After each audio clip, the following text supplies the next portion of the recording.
Honey, I'm home. Back here, sweetie. How was it? Worst weather I've ever seen. You should put some coffee on. It'll warm you up.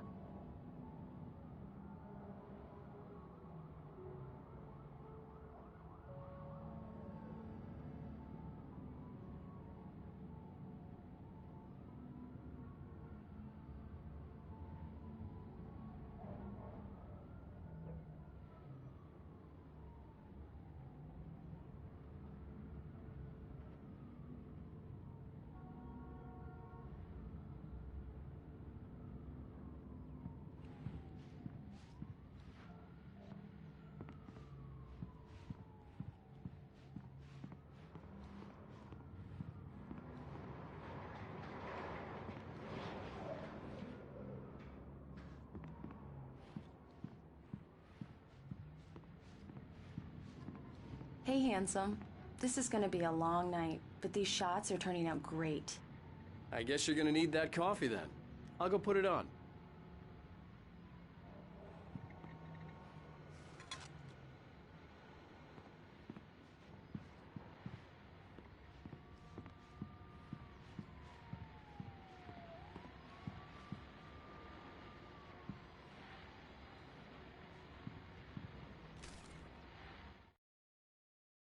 This was a late goodbye. 13 years after I'd gotten my revenge, it had finally caught up with me. It had been a long time to bear the pain. My blood painted the snow red. A gruesome slushy dissolved all the scattered painkillers and leisurely dripped down to the sewer, mingling with the bile of the city, becoming one with it. I can see them now. My wife and my baby. Honey, I'm home.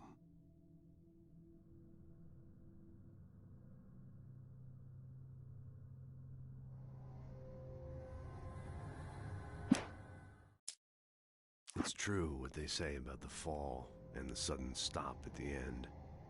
I'd lain here in the snow while the lurid chain of scenes that had led me here kept playing in my head. A rerun of my own private snuff movie. A memory of my corpse, alone at my own wake, thinking in metaphors again. The femme fatale was gone. Only a sour taste remained of the kiss that killed me.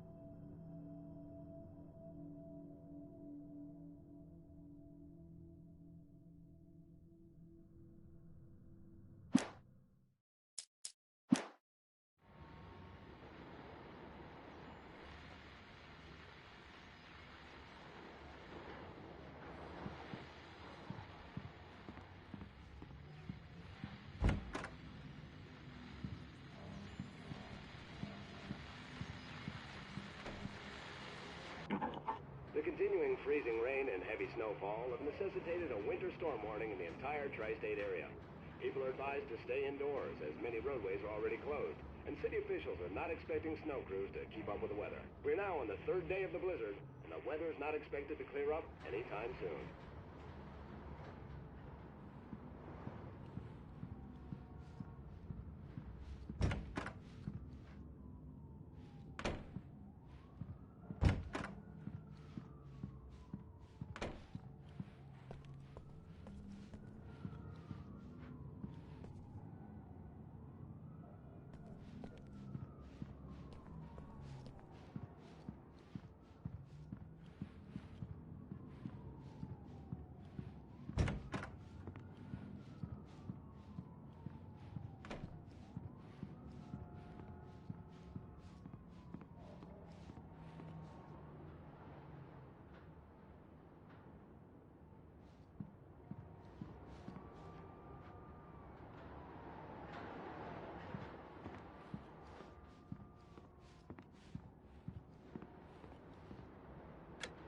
Coffee's on.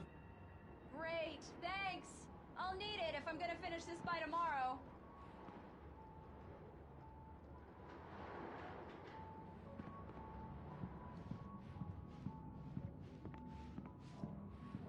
Oh, hey, I just finished those cover mock-ups. They're on your desk. Tell me what you think. No kidding. I didn't think you'd get them done this quickly. On occasion, I can perform all sorts of miracles, my dear. Oh, really? Well, you seemed to think so last night.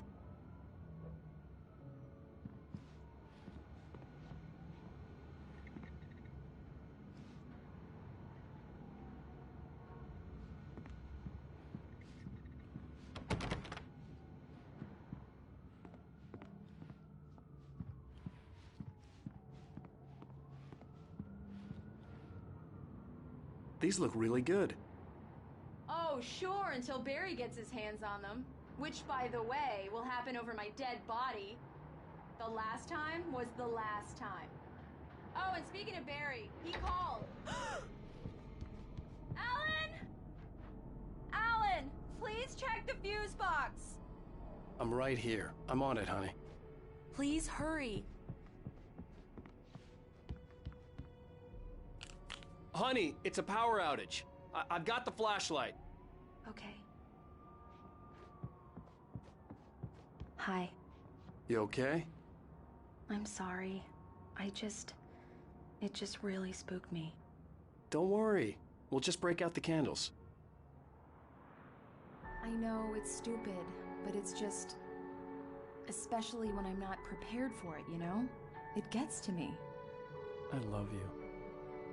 Tell me a story, writer. Okay. I used to have these nightmares when I was a kid. The dark really spooked me, too. When it got really bad, my mom gave me this old light switch. She called it the clicker. The clicker, huh? Yeah. If I ever got scared of the dark, I could just flip the switch and a magic light would scare the monsters away. Oh, sure. Here it is. Alan. Maybe it'll help you, too. Yeah, nice story, writer boy. You made that up right now, didn't you? No. Seriously. I love you, even if you are a liar. Thanks for this.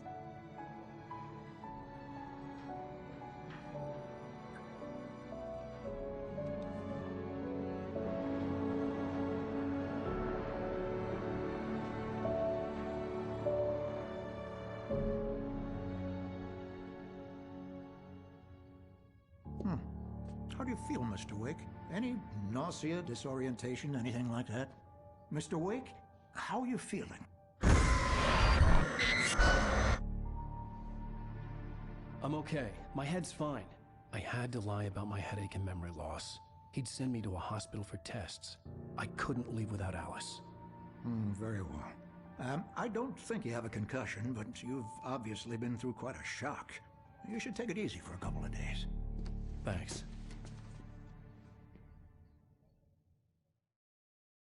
Well then, Mr. Wake, we're done here. If the pain gets any worse or you experience any other symptoms, you should come see me. I'll let you get on with it then. Sarah, Sheriff Breaker, is waiting for you. She's very good at her job. I'm sure she can locate your wife in no time. Doc Nelson was the image of a small-town doctor. Sheriff Breaker had called him to the station to take a look at the cut in my head.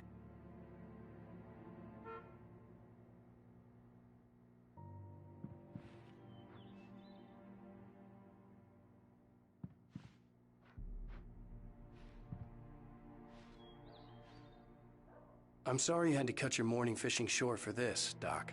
Oh, she's a beauty, ain't she? Not the biggest I ever caught, if you can believe that coming from an old fisherman like me, but she's right up there. Now, she's a largemouth bass, which is what you're after if you prefer a lure. Now, if you want either trout or salmon, on the other hand, then it's fly fishing for you. You a fishing man, Mr. Wake? Oh, doesn't really matter, I suppose. But it can be very relaxing out there. You can't get me off the water this time of year. Closest thing to heaven. I'll take your word for it, Doc.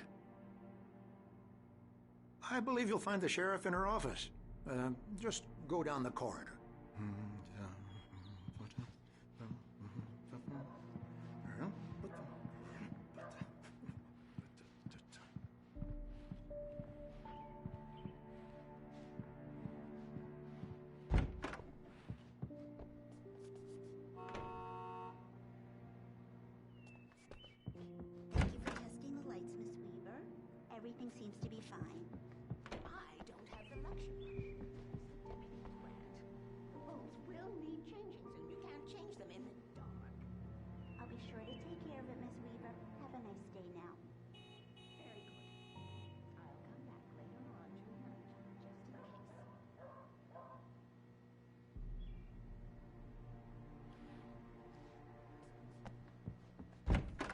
Come in, Mr. Wake.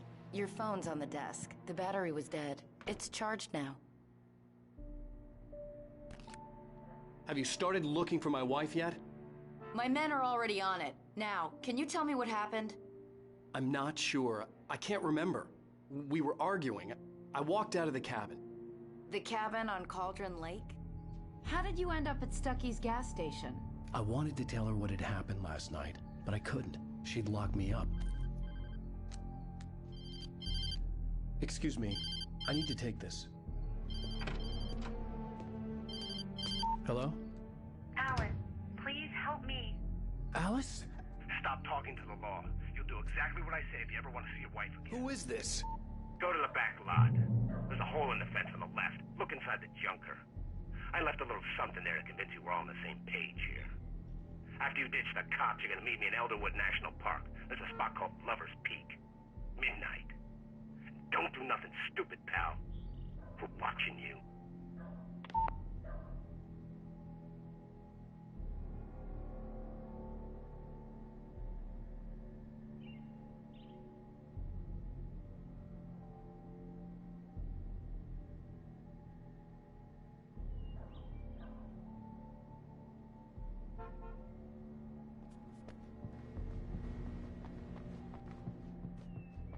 Mr. Wake, can I help you with anything? I need to get some air. The sheriff said I could go out back. Of course, Mr. Wake. You can get there through the cell corridor. Just don't mind Walter in there. He's one of our regulars. I thought he quit drinking for good. Oh, no such luck. He went on a bender and beat Danny pretty badly. He started shouting like that the moment he woke up.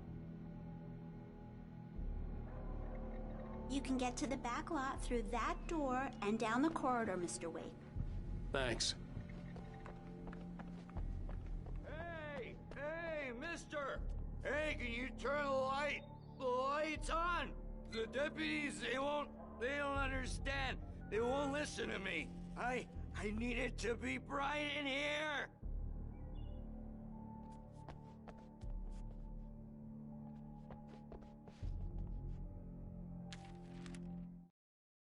In spite of its human mask, to describe the dark presence as intelligent would have implied human qualities on something decidedly inhuman.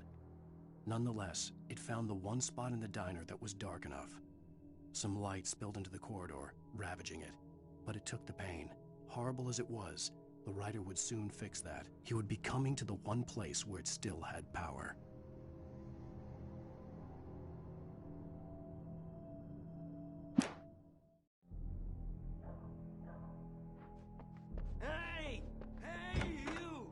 The early morning light hurt my eyes and made my head ache. The man on the phone had said, "Go through the fence on the left."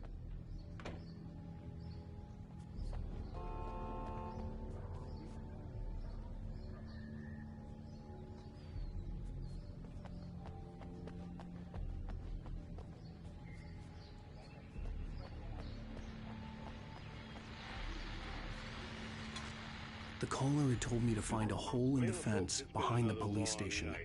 There was something for me in an abandoned car.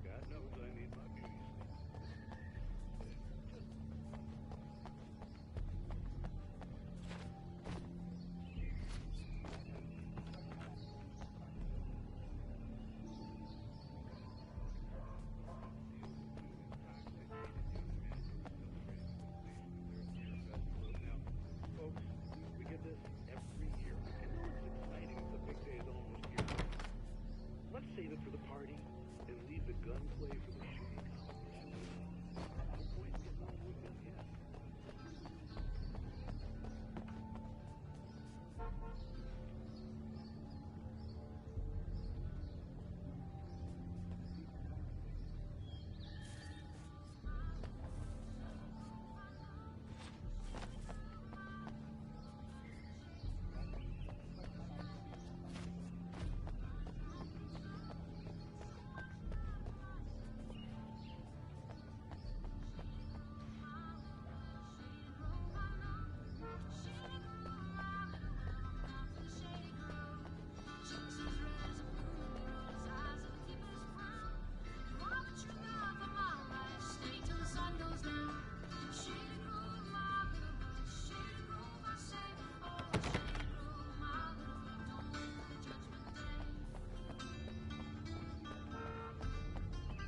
tell you different. You know, I shouldn't even be in here. The cops, they got it all wrong. See, sure, I beat him up, but I wasn't drunk. I mean, I wasn't drunk at the time. I only got drunk afterward. Okay, listen. You gotta listen carefully now. Here's the kicker. That wasn't Danny. No, sir. It only looked like him. You wanna know who it really was? I'll tell you who it really was. It was a goddamn space alien! I know it sounds like something a drunk would say, but believe me, I wasn't drunk then.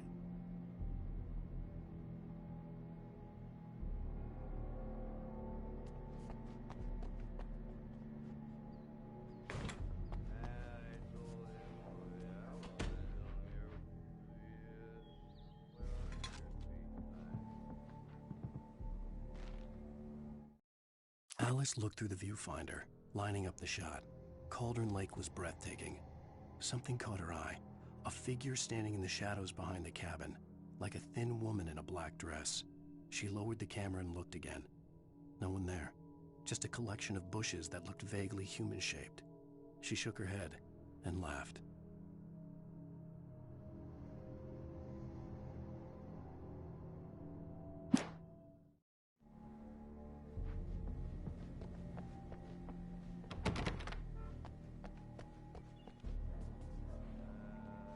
The parking lot is through that I couldn't door go and anywhere down yet. the corridor. I had to Pay play no along with the attention to caller. Walter Snyder Alice's on your life was way. at stake.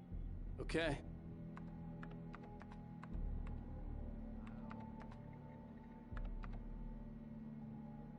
Just go through the door there and past the cells. The door at the end of the corridors leads to the back lot, Mr. Wake.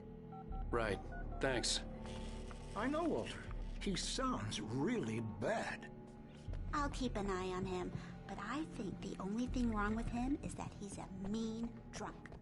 And there's no medicine for that. Are you all right, Mr. Wake? Can we continue the interview?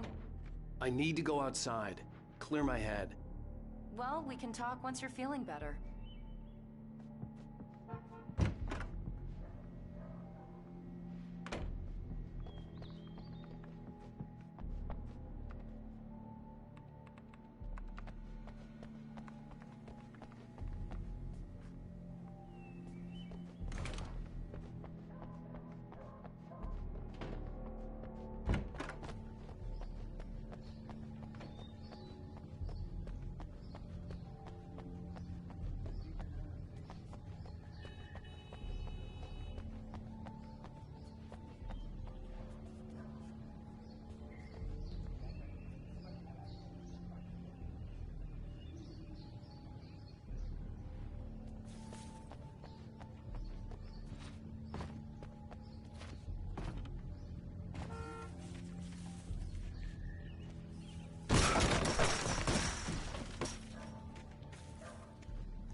The kidnapper fired his gun one last time, and the shadow vanished into the darkness it had come from.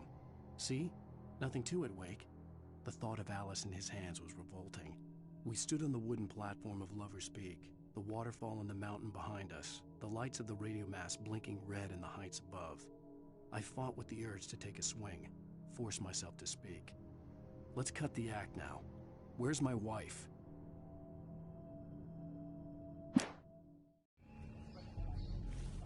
Alice's driver's license had been placed on the front seat. The caller meant business. Barry? Ow! Ow! Thank God! Where the hell have you been? I've been trying to reach you for a week, you and Alice. Oh, I've been worried sick. I flew out yesterday. I'm here in Bright Falls. Barry, listen to me. I'm at the sheriff's station. Come and get me. I can't talk now. Ow! What the hell is going on? I had to get the sheriff to let me go. I needed to get to Elderwood National Park to meet Alice's kidnappers.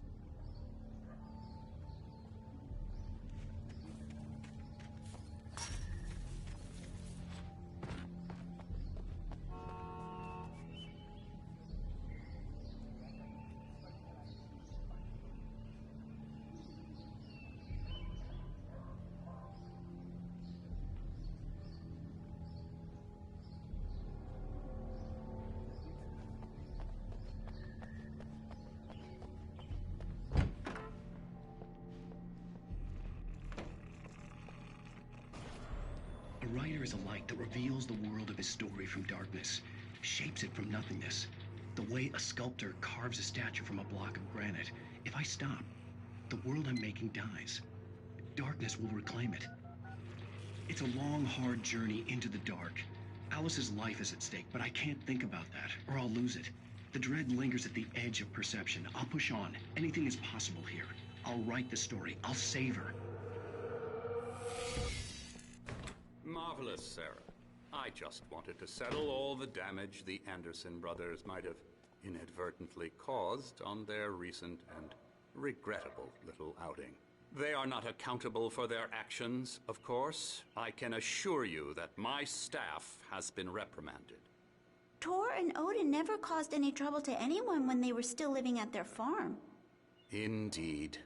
All we can do is to slow down the progress of their dementia. Are you feeling any better, Mr. Wake? I'd like to leave. Am I free to go? Well, we still need to talk about... Am I under arrest? No, of course not. But I need to know where you'll be staying so I can get in touch with you. I'd avoid the motel. The Majestic is known for its roaches. The cabins at Elderwood are pretty nice, though. That sounds perfect. I'm Dr. Emil Hartman. I'd like to invite you to stay at Cauldron Lake Lodge. Did you talk to my wife? I had the pleasure of discussing your situation with her on several occasions. Did you set something up with her? I invited her here. My clinic is a place where... Oh, hey! Oh, my! Take it easy. Hey, nobody move! Get your hands off of my client! Who are you? I'm Barry Wheeler, his agent. If you have business with Mr. Wake, you talk to me. You yokels won't know what hit you once I sick my lawyers on your asses. No harm done, Sarah. I'm all right. I don't want to press charges. Mr. Wake, my offer still stands. Get me out of here. What the hell was that about, Al? We don't need a replay of that thing with the paparazzi. I thought they were gonna lock you up. I had to talk to someone. I told Barry everything. He thought I was certifiable, but when he heard about the manuscript, I had him. The fact that I'd written something, even if I couldn't remember it, was enough for him. He smelled money. And he believed that Alice had been kidnapped. Anything beyond that was another story. I had a midnight appointment with the kidnapper in a place called Lover's Peak, somewhere in Elderwood National Park. The plan was to rent a cabin. I don't like it, Al. I don't like any of it. It's not good. In fact, it's the absolute opposite of good. Mr. Wake! Barry, you found him! Hi, Rose. Oh, wow. I was just thinking about you, too. Great. I was just bringing Rusty some coffee. He's on the balcony, looking after Max. Poor thing. I really need to go. Great to see you again, Mr. Wake. Later! Who's Max?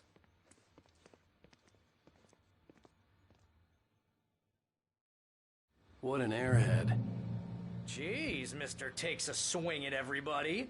This is not her fault. She's a very nice girl and, more importantly, a fan.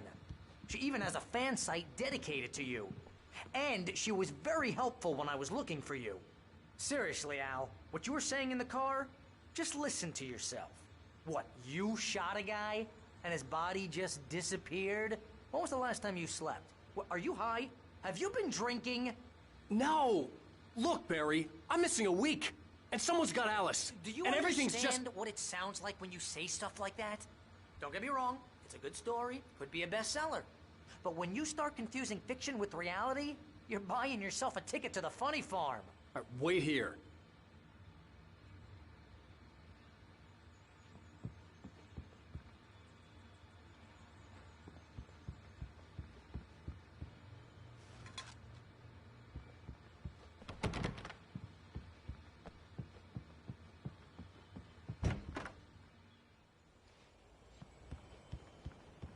Easy there, boy. I'm almost done. Hey, Rusty, right? You run cabins. Oh, Mr. Wake. I'd shake your hand, but mine are kind of full here. Actually, I'm sorry about this. Would you mind grabbing the registration form from the desk? It's just across from Bucktooth Charlie. Okay, sure. What happened? Crazy poachers. Max here got his foot caught in a trap. They're illegal to use here. Hell, you're not supposed to hunt within the park at all. But that doesn't stop some lowlifes. Well, at least Max is gonna be okay. He got lucky. Max is still groggy from the shot I gave him, and I'd rather not leave him alone just yet. Seriously, Al, you can't just go and meet a kidnapper. Those situations always end up in disaster. You gotta talk to the cops. She's my wife, and it's my call. Can we talk about this later? No. This whole thing... Listen, you hit your head.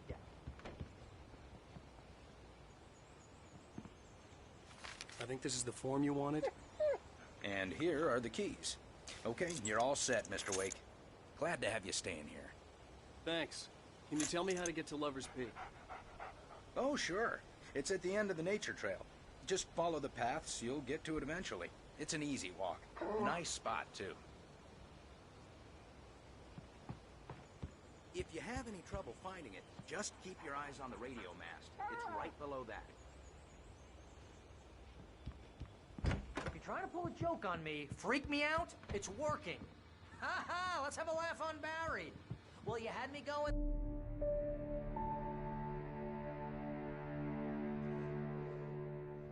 That's just crazy talk, Al. Al? Al? We should go to the sheriff or call the FBI. Damn it, Barry, they'll kill her! This is not a goddamn debate, Barry. I'm going to Lover's Peak. He said to come alone. Okay then. I understand. You're my best friend, and I'm worried that you're not right in the head. Tell me what to do to help, and I'll do it. You stay here, and if I'm not back by morning, call the cavalry.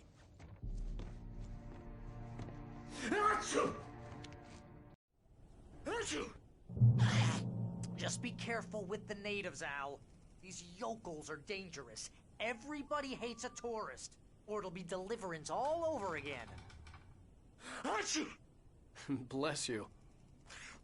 Oh, this place is trying to kill me. I'll bet there's mold in here, spores, poison ivy, God knows what. This is so not worth a 15% commission.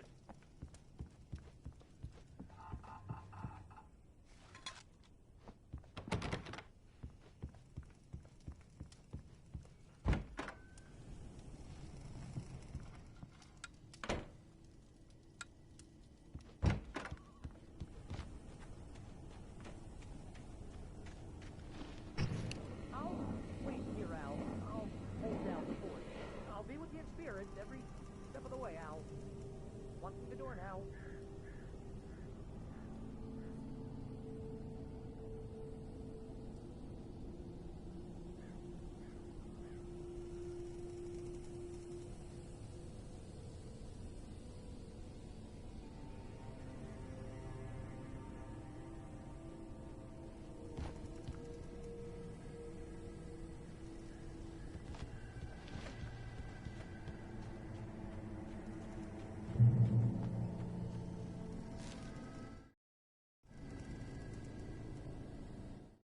Barry had never gotten along with Alice, but he knew Alan loved her with an almost frightening intensity. And now something had happened to Alice. And here was Al armed with a gun and saying things people got put in padded cells for. It was as if his friend had experienced a massive psychotic episode and was now totally disconnected from reality. It scared the shit out of Barry.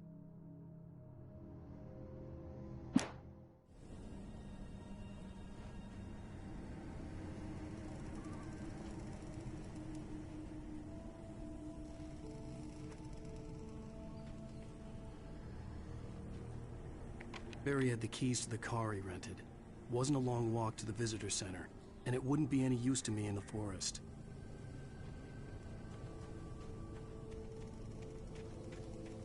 I knew I should have gone to the cops. This wasn't the smartest thing I'd ever done, but I was still angry with Barry for trying to talk me out of it. These people had called me right in the sheriff's station. The cops wouldn't scare them, and they had Alice.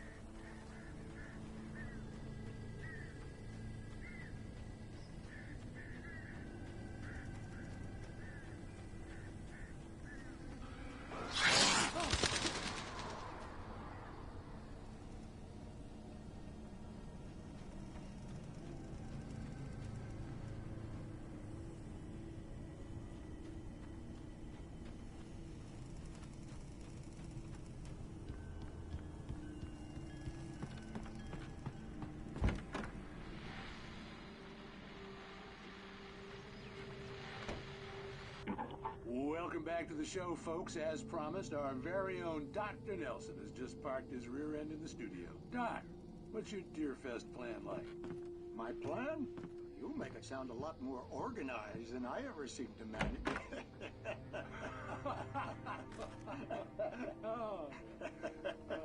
No plan, really. Just taking the atmosphere. I'm getting a little too rickety to do much more than that, you know. Tell me about it. No sack race for us older gentlemen, huh? Yes, exactly that. But I'm going to check out the political. And one of the modern times.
Rose knew that Rusty was in love with her, and she liked him too. She liked him a lot. He taught her to dance, and life had certainly taught her the value of a man who was gentle. He treated her well, made her smile, made her feel good. But Rusty wasn't the prince of her dreams, and that tended to underline the unbearable truth. She was no closer to that Hollywood magic than he was.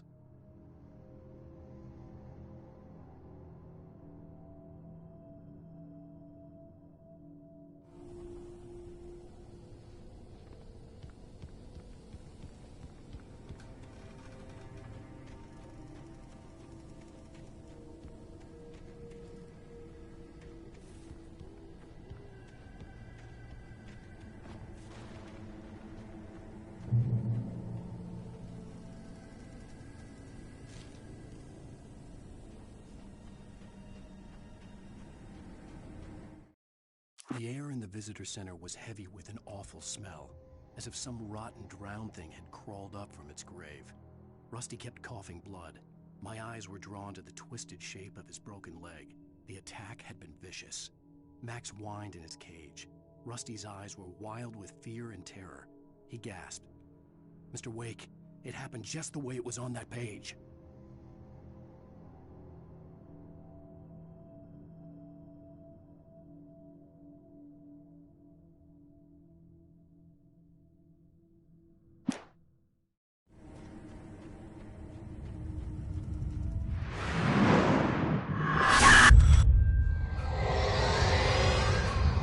Vision left me weak. This was no head injury.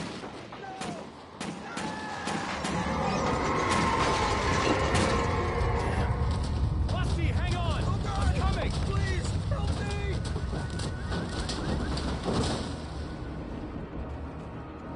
Anybody? Help me! Help!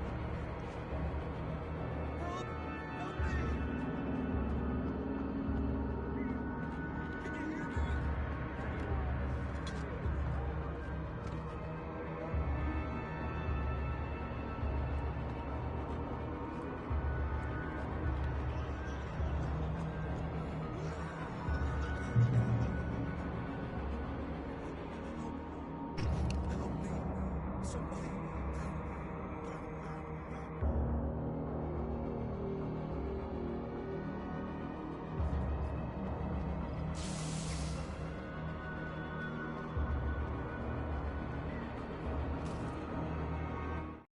The visitor center was sturdy, but the impact turned the front of the building into splinters.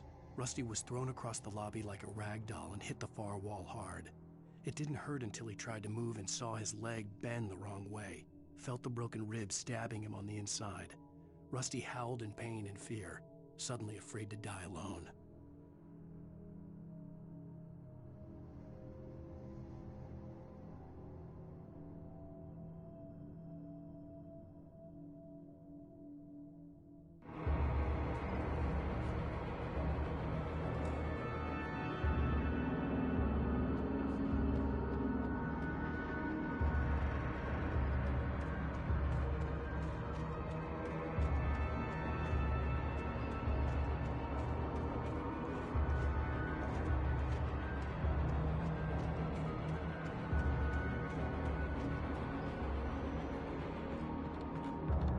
The ranger's office was locked.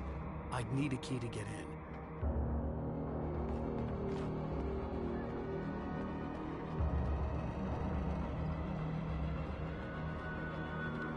Hello? Back here!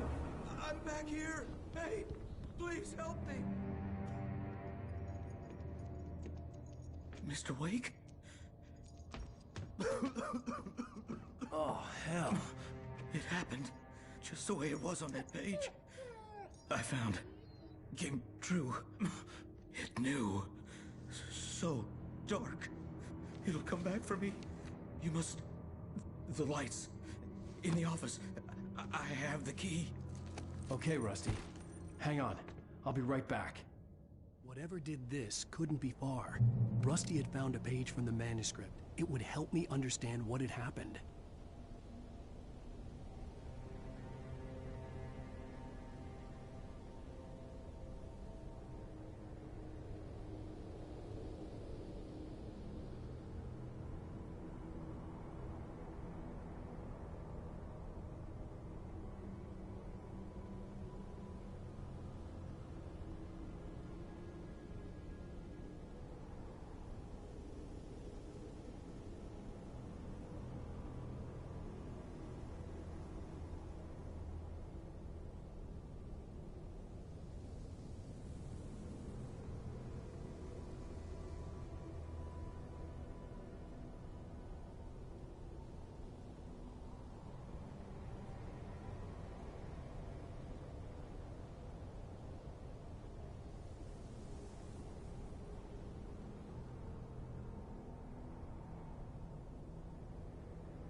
The only way to make sure that Rusty was safe was to get the power running and the lights back on.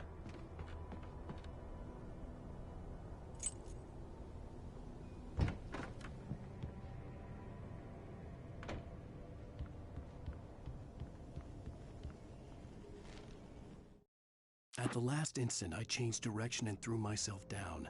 The axe splintered the trunk of a tree. I stumbled into the pool of bright light. My lungs burned. I was too exhausted to move.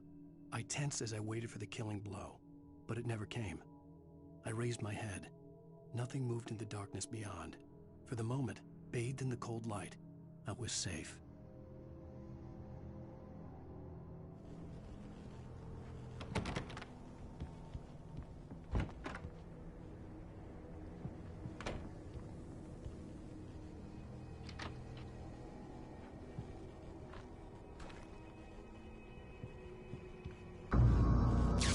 was too late. Someone had destroyed the circuit breaker.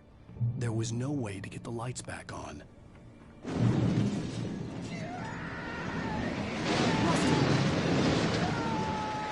Rusty!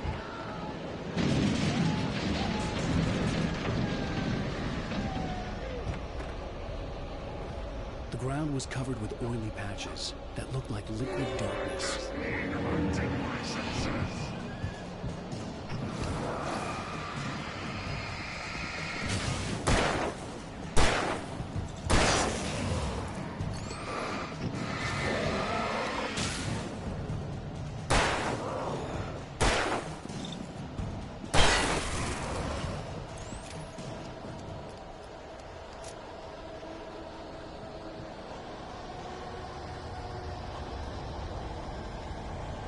Something had torn a mammoth-sized hole in the wall.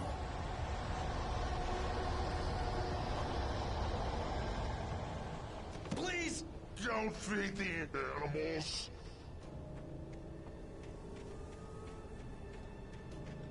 Fishing! For those visitors who purchase a park license, obey Ranger's instructions. at all times. Rusty? Rusty, no!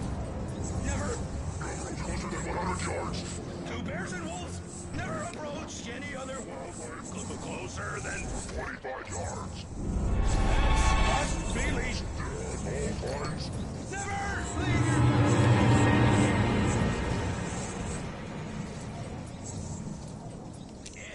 It is against the law to remove any objects or historical artifacts from the park.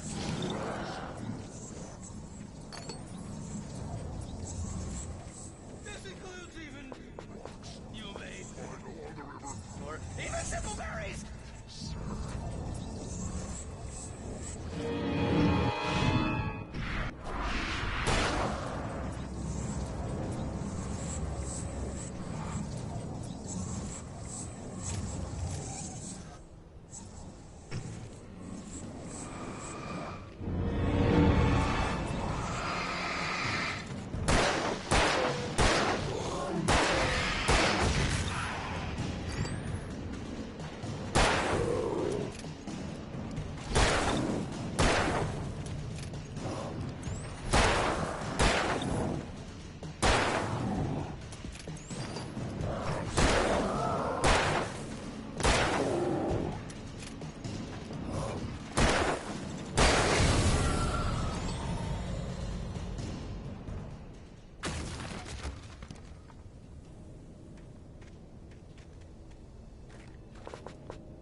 Forget about it, Barry. It's just me going crazy. Oh, jeez. Oh, jeez. You're not crazy. I wish you were crazy, but you're not crazy. Ow, be careful. Stay in the cabin. Don't open the door for anyone. I mean it.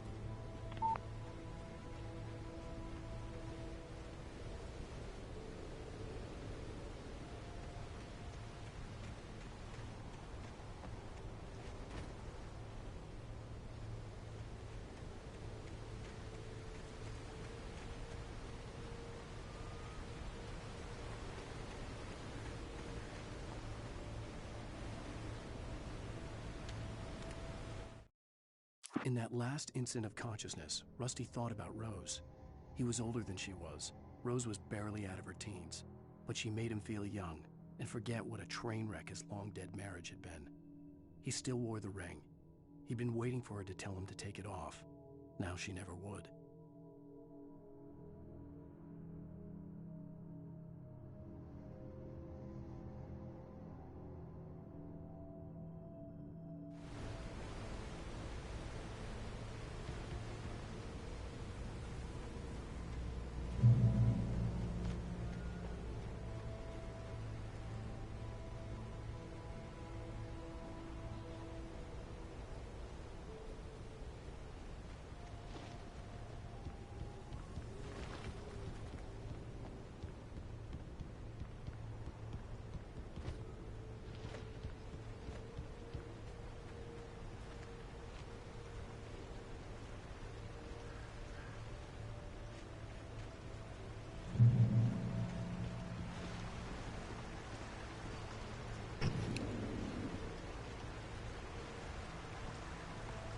Lover's Peak was at the far end of the nature trail.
Nobody in Bright Falls seemed to know where Al was, but Rose, the waitress at the diner, had seen him.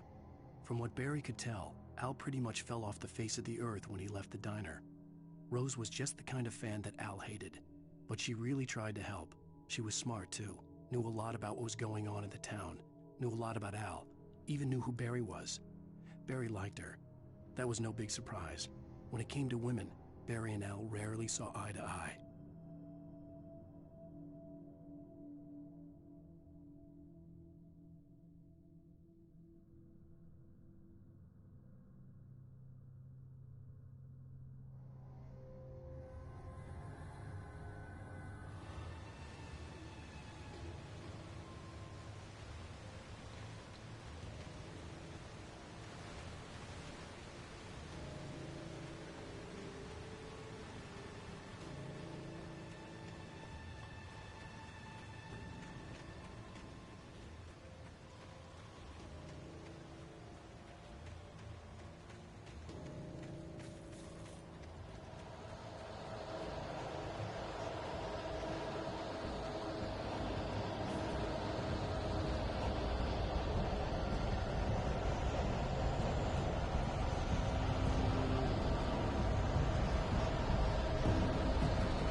I turned the corner, afraid of what the flashlight's beam might reveal. Suddenly, a roughly painted symbol of a torch glowed in the light. Behind it, hidden by a rock, sat a battered metal trunk.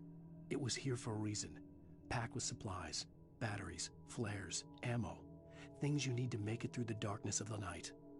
Something left behind by someone who knew what I knew, and more.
Agent Nightingale didn't want to be in Bright Falls.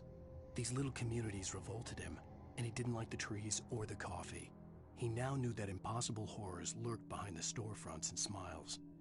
He desperately wanted to turn the car around and just drive until he passed out or ran out of road and booze. But he had a job to do. He had a rider to catch, at any cost.